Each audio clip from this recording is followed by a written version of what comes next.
दरम्यान तपोवनातील वृक्षतोडीची चिंता करणारे बकरी ईदला गप्प कशासाठी? तपोवनातील वृक्षतोडीवरून नितेश राणेंनी असं ट्विट केलंय।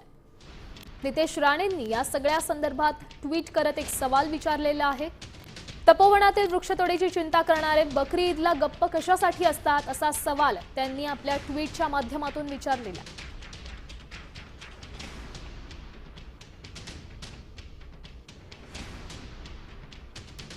त्यामुळेच वृक्षतोडीचा विरोध करणाऱ्यांचाच विरोध सध्या नितेश राणे करतायत का असं देखील सध्या समोर येतंय, कारण त्यांनी या संदर्भात ट्विट केलं।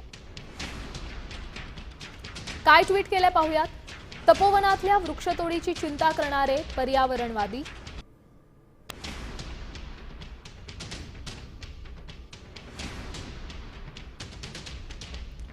कधीच ईदच्या वेळी बकरी कापण्याला विरोध करताना दिसत नाही, तेव्हा गप्प कशासाठी?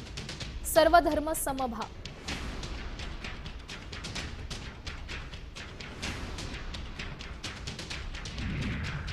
असं ट्विट त्यांनी केलेलं आहे। तर तपोवनावर बोलणारे बकरी ईदला गप्प कशासाठी असतात असं वादग्रस्त ट्विट नितेश राणेंनी केलेलं आहे। ट्विट आपण आत्ताच पाहिलं। नाशिकमध्ये सध्या तपोवनाचा मुद्दा अत्यंत तापलेला आहे। अनेक सामाजिक कार्यकर्ते, सेलिब्रिटीज या सध्या लढ्यात सहभागी झालेले आहेत। दरम्यान हे ट्विट समोर येतंय। या संदर्भात अधिकची माहिती देत आहेत आपल्या प्रतिनिधी वैदेही काणेकर। वैदेही, काय सांगाल? हे ट्विट समोर येतंय, काय समजायचं या ट्विटमध्ये?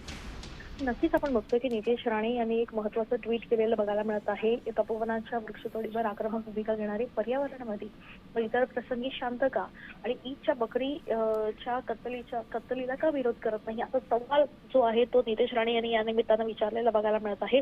एकीकडे अजित पवार यांनी ट्विटच्या माध्यमातून खरं तर पर्यावरण प्रेमी जे आहेत त्यांना पाठिंबा दर्शवलेला बघायला मिळाला आणि लगेच काही तासातच नितेश राणे यांचं हे ट्विट आल्यामुळे नक्कीच भुवया अनेकांच्या उंचवलेल्या आहेत। महायुतीत नेमकं चाललंय काय असा सवाल देखील या निमित्तानं उपस्थित केलेला आहे।